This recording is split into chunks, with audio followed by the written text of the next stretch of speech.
Welcome to Mindful Moments with Maree on Global Voice Radio. Listen as Maree takes you on a journey, an inner and closer look at yourself, helping you to become more mindful, compassionate, and fulfilled. Here's your host, Maree. Good morning, and welcome to Mindful Moments with Maree on Global Voice Radio. I am so happy to have you with me this morning, and also I'm so excited because it's summertime. Oh yes, it's summertime. Although I do have to say, autumn is really my favourite season, but hey, listen, it's summertime. I am so happy. Here in Ireland, it's so funny because we don't always get the sunshine. Our seasons go a bit funny sometimes, but we've been having the most amazing couple of weeks with the sun, and it's like people decide to kind of take time off work. We really do, because when the sun comes out in Ireland, everyone just completely strips off thinking, is it just for one day? So it really is. It's beautiful. When we have sunshine in Ireland, you just don't want to go anywhere else in the world. It's such a beautiful, beautiful place. But when it rains, it's still as good. It's just a little bit grey, having grey days. But hey, listen, it's summertime. I hope the sun is shining where you are. I hope you're having a beautiful morning. And I hope you will stay with me for the next 30-40 minutes because we've got a really good show today. We have a lot of things. I'm going to follow up with the self-care I was doing last week, because self-care is so important. I mean, it really determines the length of your life. You know, how long do you want to hang around in this world for and have the enjoyment, or just stick around and with family, friends, achieve your goals, whatever. But really, we determine the length of our lives. So hang in for that. I'm going to go through a few things on that. Also, I just want to say thank you to Rachel. Is it Rachel O'Connor? Anyway, Rachel, she emailed me in, and she was a mum of a very apprehensive young daughter who is actually going through study. She's going to be sitting exams. We have big exams here in Ireland, leaving and the junior cert certificates. And the leaving certificate, it determines a lot of for a lot of young teenagers, points for university and colleges. So it is really a bit of a nail-biting time. I know what it's like. I went through it myself, and it is a bit of a stressful. So I'm actually going to be going through helping teenagers to overcome exam anxiety. That's a bit of a mouthful. Exam anxiety. So hang around for that. I'm going to be going through a few tips, and not only just for students. You know, maybe the parents could take this also on board, because, you know, it's for both of you working together. This could really reap great rewards. So both for the teenagers and parents, you know, why don't you try this out together? This could be good. And also for parents to understand, you know, your child's mindset, what they're dealing with at the moment. And I'm sure if you've been through exams yourself, you know what they're going through, but everybody's an individual, everyone's unique and has their own way of dealing with things. So just, you know, do as best you possibly can as a parent, and as for teenagers who are studying, who are going through, and I mean, I know that there's exams all over the world for different schools, so, you know, it's a bit of a tough time. You know, these results do determine where your teenager goes for college, if they want to go to college, or if they want to take up whatever studies or apprenticeships afterwards. So this is a really a decision maker time. So hang around with me for this, and we'll do some tips on overcoming anxiety. Also, at the end, as always, our meditation, which I really do enjoy. And thank you so much. I've got some nice thanks and gratitude from people for that. But to kind of tie in for the anxiety, and just to kind of get people into kind of a mindful place, I'm going to do white light protection. So it's just to kind of keep you safe, keep you in your bubble. And I'm going to do a nice little white light protection meditation with you later on in the show as we close up. So there are a few little things that I have for you today. And I have a little question I want to ask the listeners. And if you want to email me in answers, please do, because I was having a discussion this week about love with a couple of people, both men and women. And our debate was, in this day and age, is there really such a true thing as true love? Is there really a thing such as true love now in this day and age? Because things are so we want everything is on the now button. We want things now. If people have arguments, they just kind of split up, break up. There's no, as one elderly man was saying, he notices that people don't work through problems.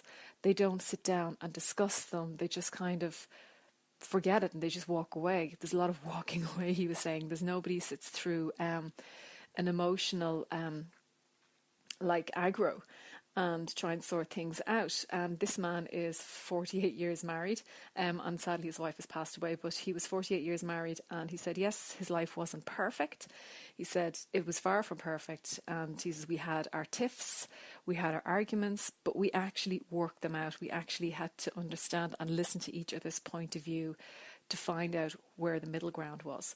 So in relationships or in friendships even, but most of them sticking with the relationships, because friendships, yes, it can go into love, but is there such a thing as true love? And is there sustenance in relationships now?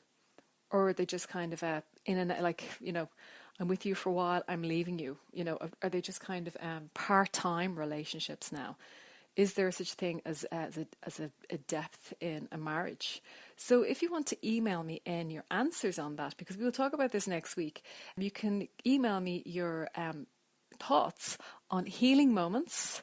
That's healing moments at hotmail.com. Healing moments at hotmail.com. I'll put that up on the Facebook slot there, so you'll know where to get in contact with me, or Health and Healings with Maree. That's my Facebook page, and also I'll post that up as well. So that's your homework. I'm actually giving you some homework just to do, because I'm really interested from all different areas and all different countries about relationships and like all different cultural values that people have, because everyone is different. Every country has their own way of seeing things regarding relationships. So I really would love to hear from you and just to share with me your views about relationships and true love. Is there such a thing as true loves? Right, now, as I said, I'm following up from last week, and last week we were talking about self-care, and it's like, if you think about it, we always see these images of the perfect human bodies just thrust on us everywhere. The ideal youth sells us hoodies, and the ideal mom sells us cleaning products, the ideal man sells tools, magazines, TV, billboards. Everything is perfect, and you always see these people on the TV or even in magazines, their perfectly toned physique. And that puts an awful lot of pressure on people about themselves. There's women looking at magazines and looking at these women which are totally photoshopped. They're looking at these bodies and they're looking at themselves and they're thinking, oh God, I wish I was like that. I don't like my hair. I don't like my legs. There's these people are thinking this, and not just women, but also young men. And this was something I've coached a few young gentlemen over the years with body issues. It's actually growing in numbers, the amount of young men that are lacking in confidence because of their bodies. And this is all because of this branding that's being thrown at us on TV, movies, and also in magazines. And it can be quite damaging, I think. But I think also we don't think of our mind as being part of our body in the way we do our heart or our lungs or our liver. So we have to understand keys to happiness is understanding that we're also human machines and we can do extraordinary things. I mean, look back in history. Look at Michelangelo, the Sistine Chapel. There's things like that, or there's mountaineers climbing Mount Everest. Then there's singers that literally, they can literally blow your mind with their voices. We cannot do everything, but we can do so many things that we actually don't realize. So it's really vital to our happiness to understand, yes, we are machines and we actually need to refuel. When we physically break, we will break down if we don't refuel our bodies. And that's not just with food, but it's also with movement and rest. So these are all the things that we need to treat the human body right, and we will feel better, and treat it badly and we feel worse. Okay? So that's what I was saying. What determines the length of our life is what we actually do to our own bodies. So different lifestyle changes can actually give different outcomes. And, that means that if a change in lifestyle is just, you can actually be the given average. If you change your lifestyle, maybe if you eat healthily, but you don't move a lot, and if you decide to kind of take up exercise as a new hobby or something to kind of in your creative time, you're actually adding years to your life, not deducting. That's right, you're actually adding years to your life, either if the lifestyle change is your eating habits or movement. You're actually adding years to your life, so you're not deducting. And that is really what determines the length of your life. You determine it. Your choices, okay? So you are very much able to influence your longevity and your health through active choices in your life. And, your lifestyle is the most significant factor for a long and healthy life. There is no real way of knowing exactly what the outcome will be for each individual case, because every person has their own state of health. But, the message is still clear. Making a lifestyle change increases the chance of improving your health and extending your life by a number of years, So if you make several lifestyle changes, you can't add up all the years of your extended life for each particular change. Instead, the effects that will just merge into each other, and this increases the likelihood of delaying diseases and feeling unhealthy, okay? And that means you're extending your life. So before I start going into the good health thing, we need to understand how things fit together, like how our self-care really fits together. It's like the wheel. We're not rebuilding the wheel at all. These are all things that we should know, but we don't actively do. So how can we build up strengthening our body and our mental health so that we can feel good and protect ourselves against one, and this is one of the big things a lot of people suffer with and yet don't know: inflammation. Now, inflammation is a big threat. It's a big threat to our health. And this occurrence of inflammation in the body is really largely due to an unhealthy lifestyle. So in our lifestyle, lifestyle and inflammation are so connected. They really are. And they really affect our health. And I'm going to show how we can avoid that. So it's a problematic inflammation. It's because we don't know, as I said earlier, we don't know we have it. And therefore, you won't know what you're being damaged by. You might even feel with your unhealthy lifestyle right now, but what you may not be clear on is the high price you're paying. And that's premature aging. Seriously, that is premature aging. So inflammation ages you. Very rapid at times. Certain people, they can age very rapidly and they're thinking, wow, maybe should I use a different cream on my face, whatever. But it's not. It's actually the lifestyle you're living. Okay? So the fact that inflammation has a huge impact on our health, it's just fascinating. And it's really relatively new knowledge that not everybody is really aware of.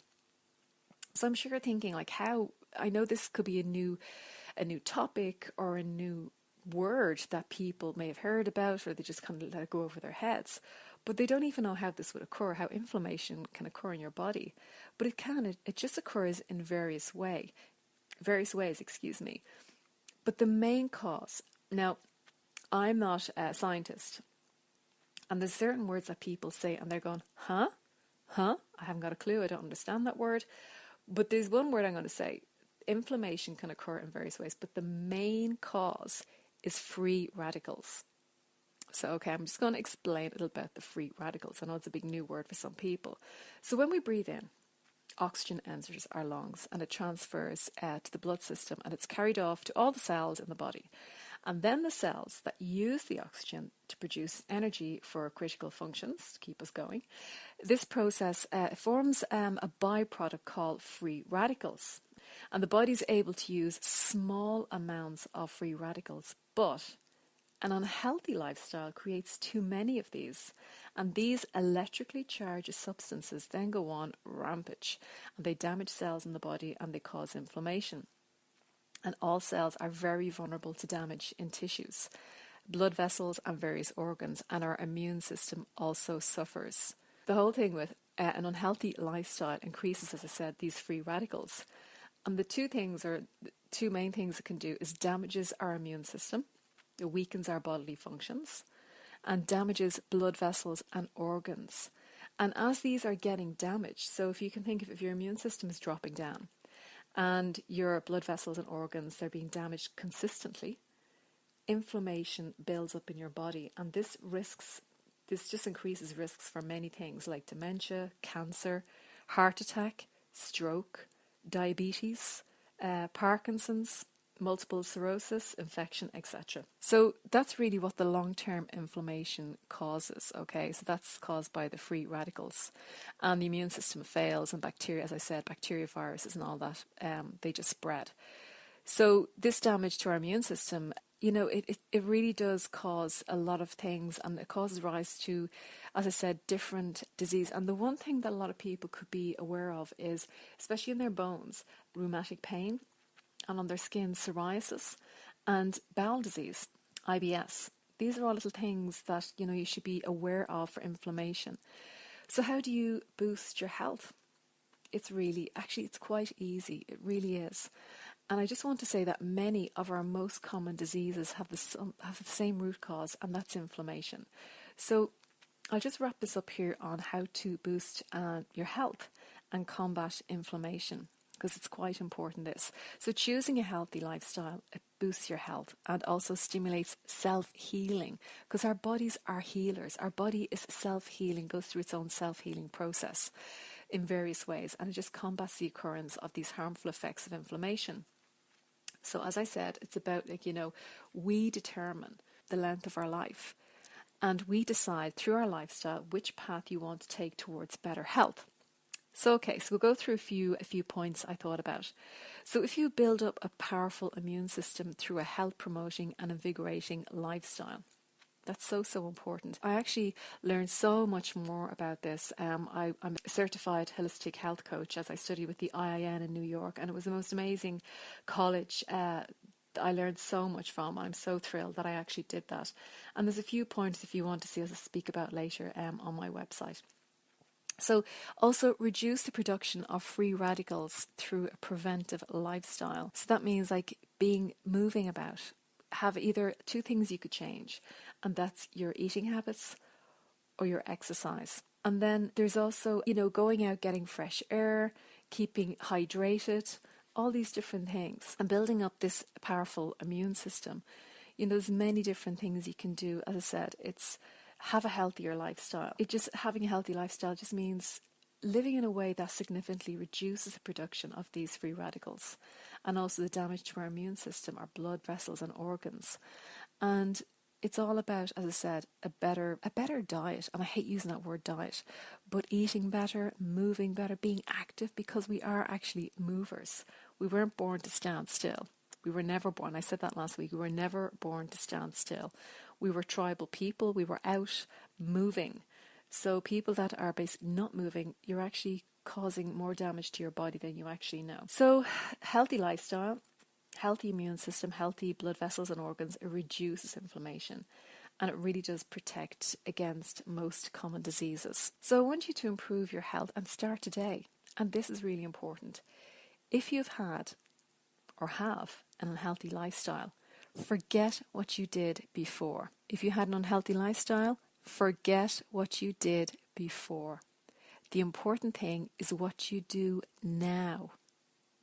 And I'll say that again. The important thing is what you do now. Not last week, not yesterday, not last month, last year. The important thing is what you do now and tomorrow for the rest of your life. So this rejuvenating healing process kicks in as soon as your lifestyle changes for the better, and the effects are quick to take hold. So this is what I'm trying to explain to people. Forget about the past. You did the damage back then. Okay, fine. Let it go. Today is a new beginning. Every morning when you wake up, every day when you start off, it's a new beginning. It's the ending of the old and it's the beginning with the new. And this is true whenever you choose to start something new. In other words, it's never too late. Really, it's never too late. I've seen people in their 60s, I've actually seen somebody in their 60s, late 60s, and they actually went off and climb up to, there's that point in Mount Everest. And they did it. And I was thinking, oh my God, like they weren't the healthiest of a person, but they went and they did training. They just went out walking and they did a few hikes over a couple of months. And this is something, they went to, that's it, Everest Summit. That's what they wanted to do. And it was tough. And they didn't think, when they did it, they were saying they didn't think they were actually going to make it to the summit, but they did. And that was the biggest goal in their life. They couldn't believe that at the age they were, they actually really pushed out their comfort zone. Really, really. And then all of a sudden, because they've actually made their comfort zone a little bit bigger, then they started to kind of put up more challenges to themselves. So this is somebody who's in their late 60s, who'd never done something like this. They challenged themselves and they said, I'm going to give it a go. I'm going to give it a try and we'll see what happens. And that man actually got up to the summit of Everest. And I was thinking, wow. So there is hope for everybody at whatever age. So as I said, it's true, whatever you choose to start something new. So in other words, it's never too late. As long as you're breathing and you're moving, it's never too late. It doesn't matter what you begin with. And the important thing is that you do something that has a positive impact on your health. Not negative, a positive impact on your health. These are the things that positivity, it just fires off these really good endorphins that you do when you're actually working out. Even the gym kind of rings off happy endorphins. That's why I became an absolute gymaholic, because I loved working out, because it made me happy. It really made me happy. And actually working out also staves off dementia, because you're actually firing off little cells in your brains. You know, this is really, really important. So movement rejuvenates the body.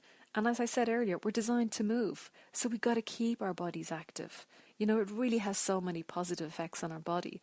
It's so important. And it actually cuts down the risk of so many different diseases, and that it actually does include cancer, diabetes, and many different things. And people are always thinking, oh, I don't have time.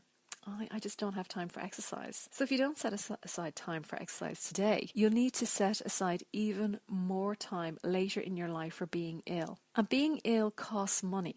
So if you can't set aside 15 to 20 minutes, even for a brisk walk every day, you better have a lot of time later on in your life and a lot of money in the bank to be paying off for medical bills, because you will be ill. So exercise not only extends your life, but it also gives us more energy. So we actually do feel several years younger. And people who do begin to exercise or just taking moderate physical activity, you actually age slowly. You actually age slower, believe it or not. For people who, I did something really wrong. As I said, I was a gym bunny and I used to do hours in the gym. But that actually doesn't help. Believe it or not, that actually does not help your body. You're actually putting stress on your body. 20 minutes. That is all it is. Not 3 hours like I was doing like crazy.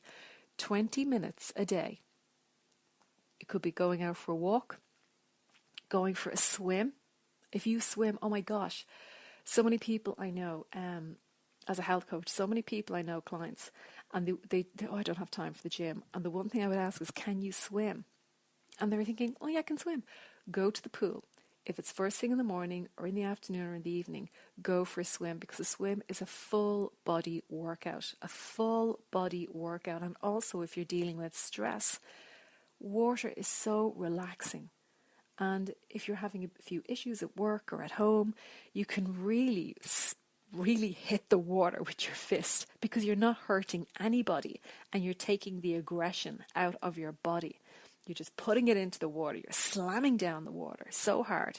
If you had a really crappy day, or you could have someone in the office that's been really nasty, or could have said something nasty, you could have seen something nasty, and this is all building up inside you, you're stressed over something, go to the swimming pool, literally thrash it out in the water, because you're hurting nobody, you're not even hurting yourself, but you're releasing this stress, this anger, whatever. Just get it out of your system.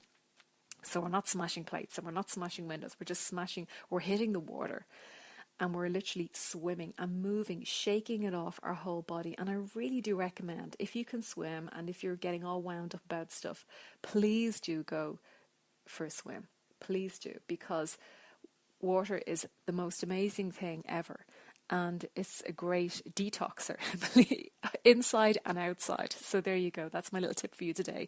If you're having stressful moments, please do go to a pool, swimming pool, and have a good swim and have a good thrashing out with the water. Okay, so you're not hurting anybody there.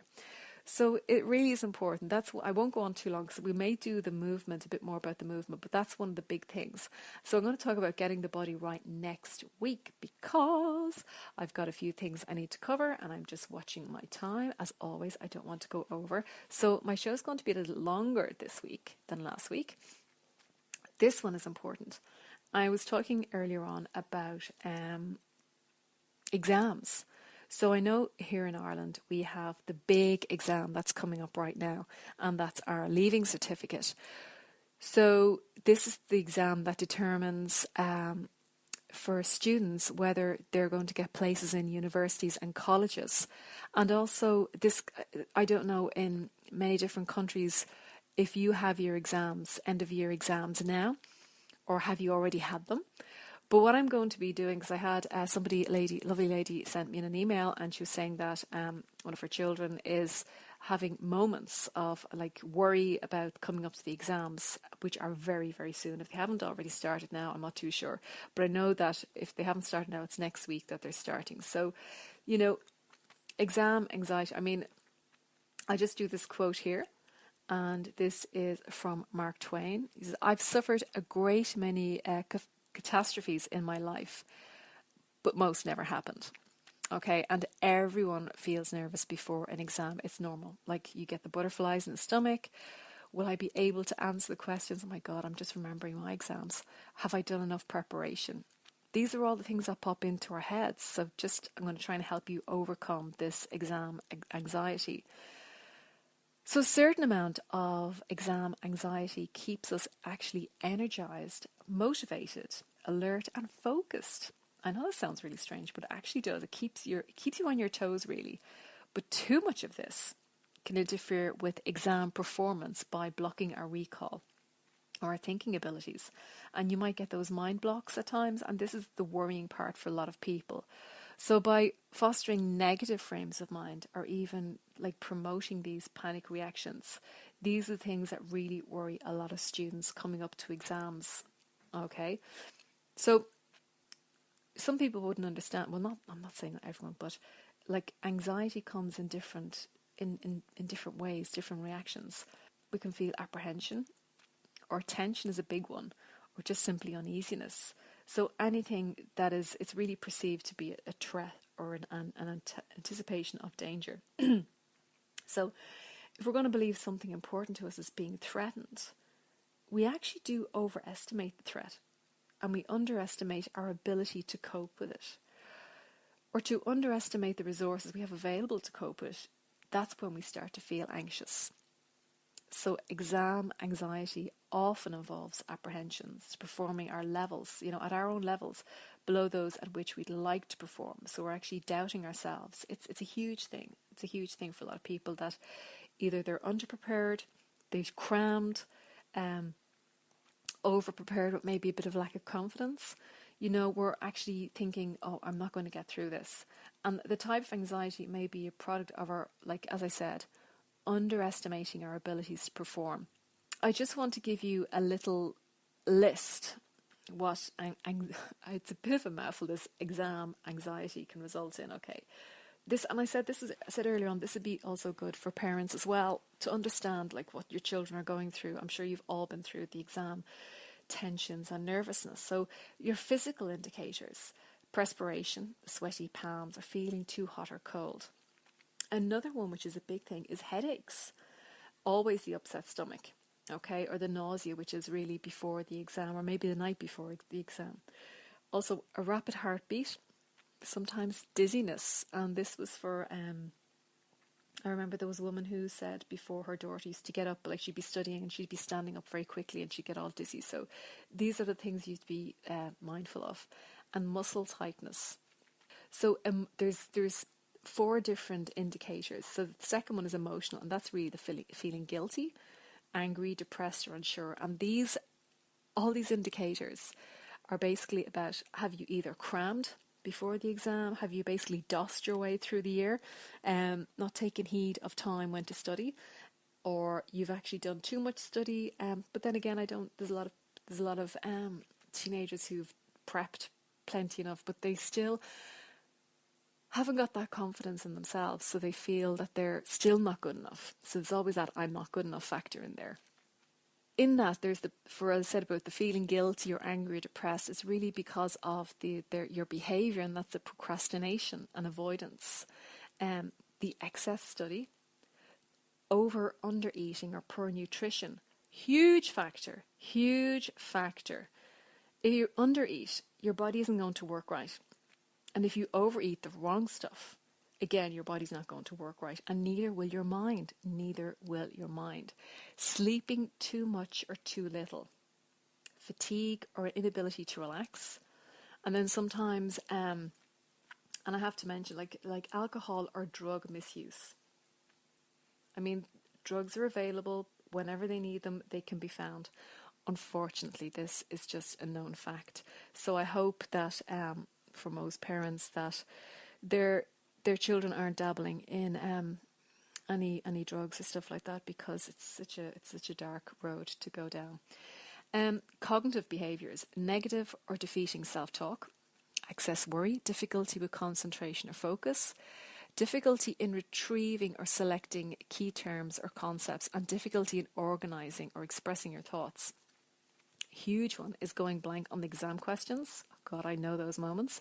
And remembering the correct answers after the exam is over. If you've done exams, everybody's gone through these.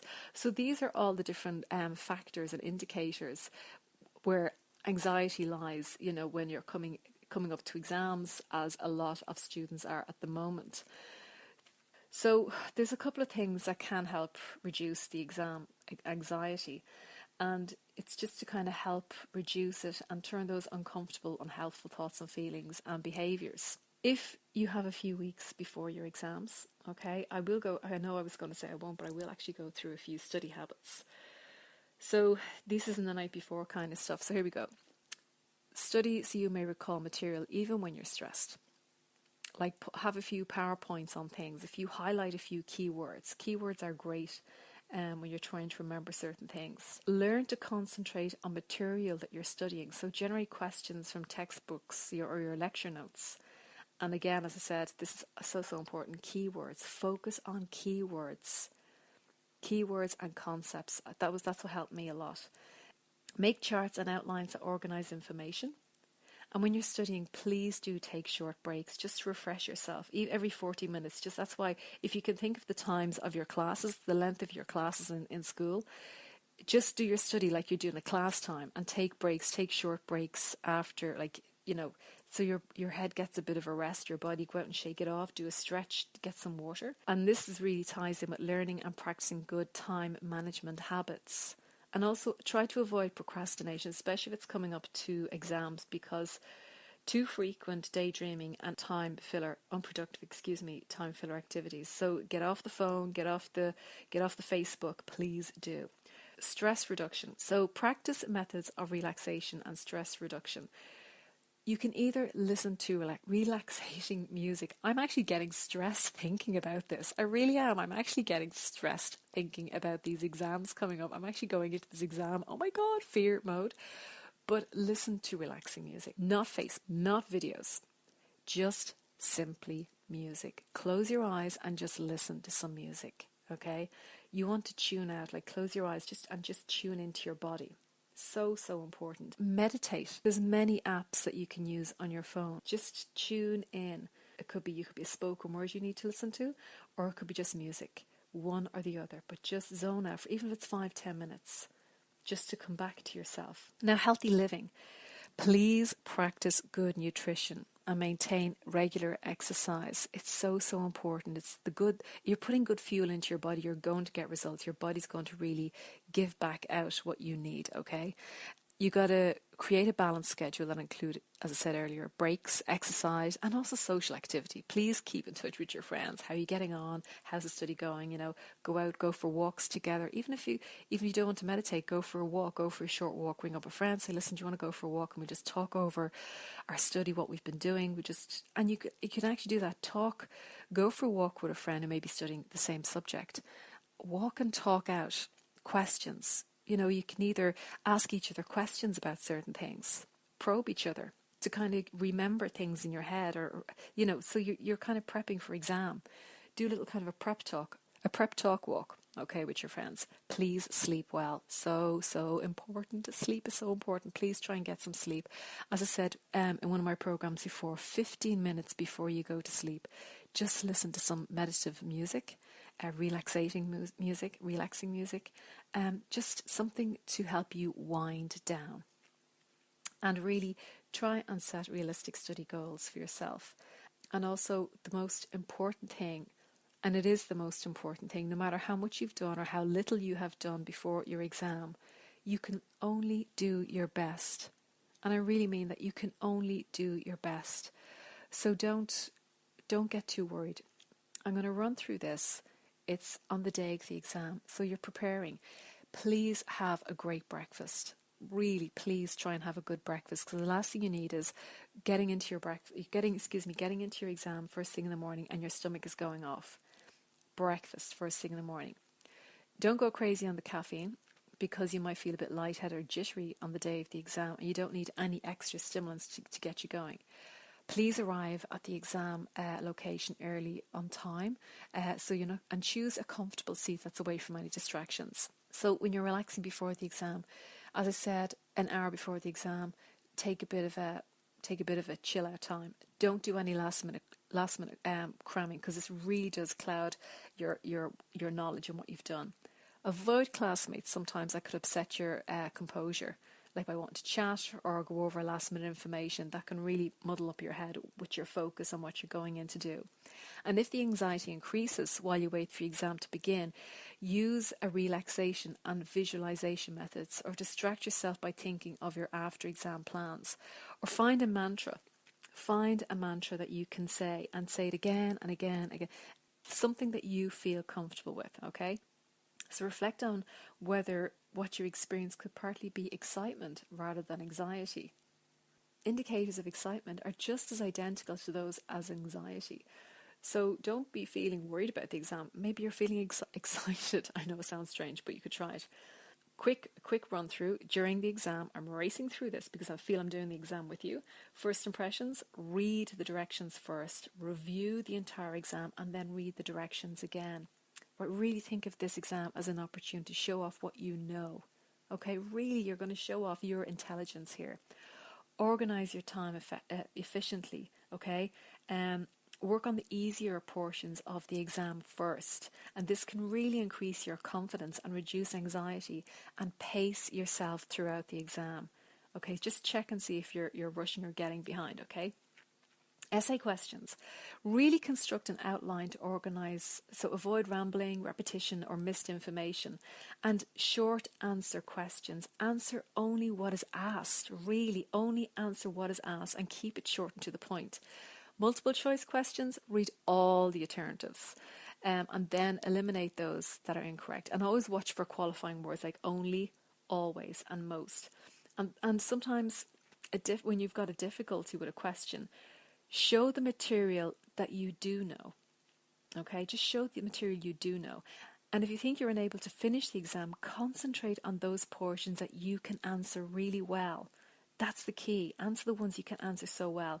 And if you've no time to review the exam, just review your answers as good as you go and recheck answers if you only have time. So really, that's all the time I have, because I really want to do a meditation with you. So that is overcoming exam anxiety. I am literally petrified now if I was doing the exam. So let's just take a moment just to calm down, and I want you just to find a nice quiet space. Just sit down there for a second and just relax yourself and take some really deep breaths from your stomach in.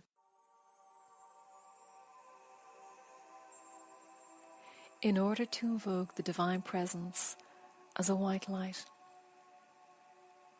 this is our white light protection. One needs to call it to know that we can protect and heal ourselves or our loved ones from any physical or emotional challenge. All we have to do is learn to visualize it and to call it, and it is there. So let's begin. Relax your body and relax your mind. The more you are unaware of your body during this time, the easier it is for you to concentrate with your mind on just relaxing.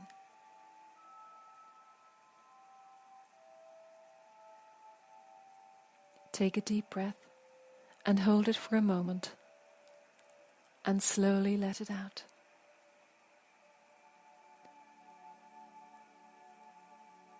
Imagine all the tension that is leaving your body, now like a fine grey mist as you breathe out. Take a second deep breath in, hold it, and let it go. Allow your breath to be deep, to be slow, and to be rhythmic. And now with your minds on, just imagine a very large white ball of light moving towards you slowly. It comes closer and closer, getting larger and larger until it's surrounding you completely,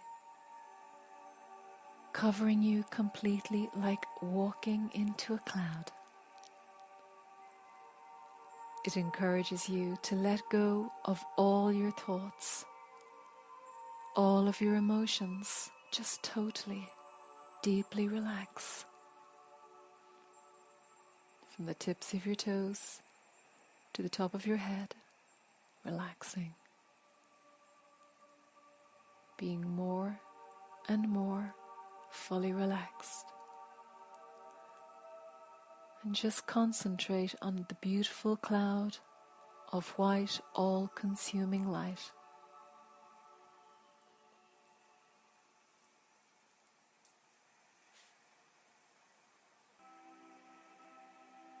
Now you're surrounded by white light. This is a shield. The white light surrounding protects you. It glows with the love of divine rich beings of light. As you accept the white light into yourself, into your mind, and into your heart, into your understanding, you are committing with a deep, rich source of all life, of all love. The white light symbolizes a divine source of love that knows no boundaries, protects all beings, and protects everyone in a wonderful, supportive way. It protects from harm at all times. It is the strongest force of the entire universe. It can protect from all types of invasions outside the influences. It is a white light armor. This bright, shining white light, this armor is yours to command, to put on and to use if and when you decide you will accept. You will call, and that you will use as this white light armor. I want you just to say to yourself, I accept this white light protection. I accept this white light protection. I accept this white light protection. And the protection surrounds you like this white cloud, like white armor. Instantly it springs into action, covering you with the purity of light and covering you with protection. I accept the white light protection. It allows me to be protected by the divine.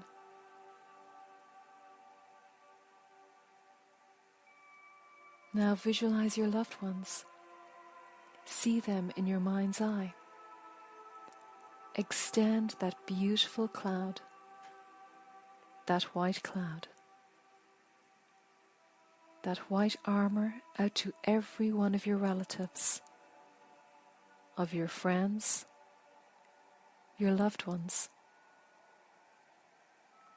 See it as a mightiest force in the entire universe.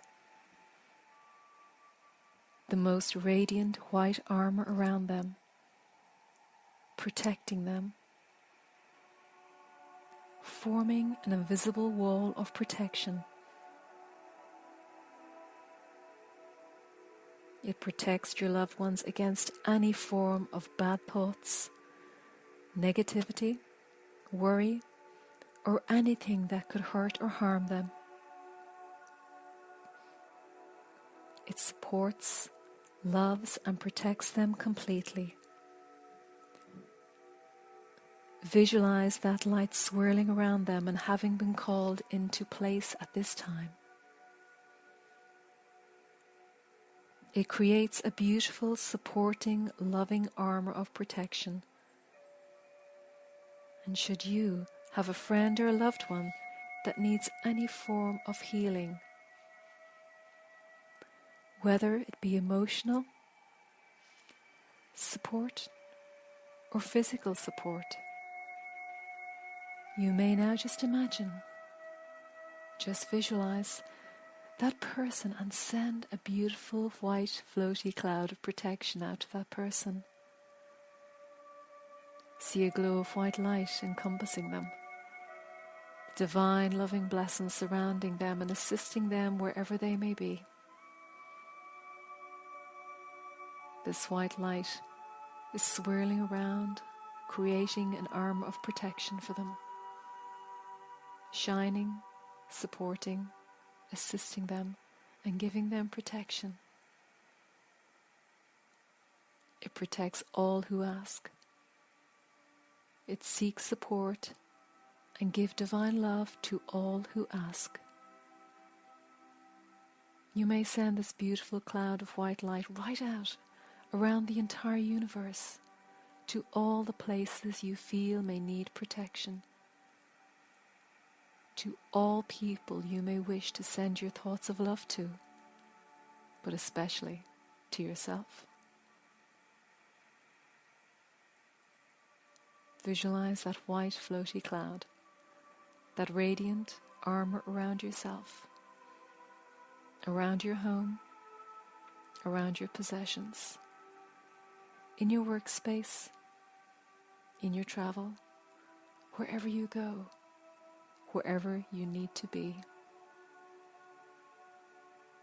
And take that white light with you on your journey day by day. Accept the white light of protection, the protection of the divine. That is done.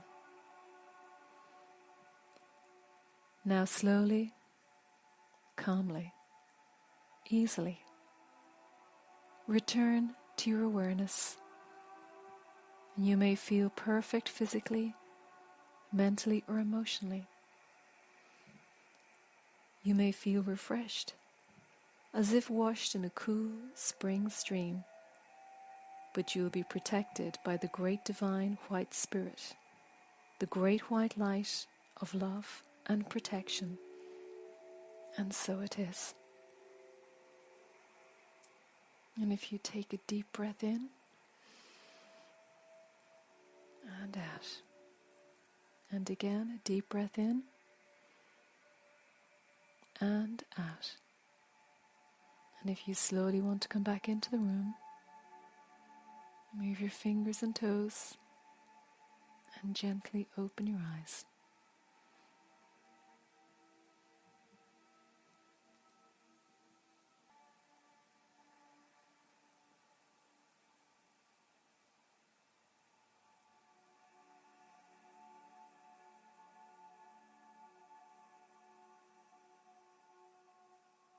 So that was our white light protection meditation. I hope you enjoyed that. Also, I hope you enjoyed our overcoming exam anxiety and a few of our self-care tips. So now, as always, I pulled a little card there just a while ago, and it's just for us for the week. And the card that I pulled is Mother Earth. And these are from beautiful angelic healing heart cards. And I shall just read it out to you. So it's, once we realize that there is no separation between nature and ourselves, we then start to heal our world. In healing our world, we heal ourselves. We are all connected to our Mother Earth, and awakening to this connection is part of our destiny. And it's so true. We are all part of this earth. We come from nothing and we end up back to nothing, back into dust, just part of our Mother Earth. And as I said earlier on, my little question, my little homework question, is there still a thing as true love in relationships? And, are we working through our relationships as we should? Or is there something more or things that we're missing out on? So I would love to hear what you have to say about that and relationships now than what they were years ago. How different are relationships and the meaning of true love. And you can email me your responses on healingmoments@hotmail.com. That's healing, HEALING, healingmoments@hotmail.com, or Health and Healings with Maree on my Facebook page. So, as I said, I hope you enjoyed a few of my tips today, self-care and also for the exams, and also our white light protection meditation, which you can take with you every single moment of every day, not just for yourself, but also for other friends and family if you feel they need a little bit of protection or a little bit of security around them and a little bit of white light. So thank you so much for listening this week. If there's anything that you would like me to discuss, and I picked up on somebody who were anxious for their child with the exams that are coming up. So I hope that was of some help to you, Rachel. And any of the other listeners who might have found some tips there. Again, thank you so much for tuning in to Global Voice Radio, an amazing station with some amazing broadcasters and hosts that we have on here. So do please tune into all of the other shows that we have, which are absolutely amazing. And I really look forward to being with you again next week on Mindful Moments with Maree on Global Voice Radio. Again, I wish you a fantastic summertime and an amazing week this week. Namaste. Namaste. Namaste. Namaste. Namaste. Namaste.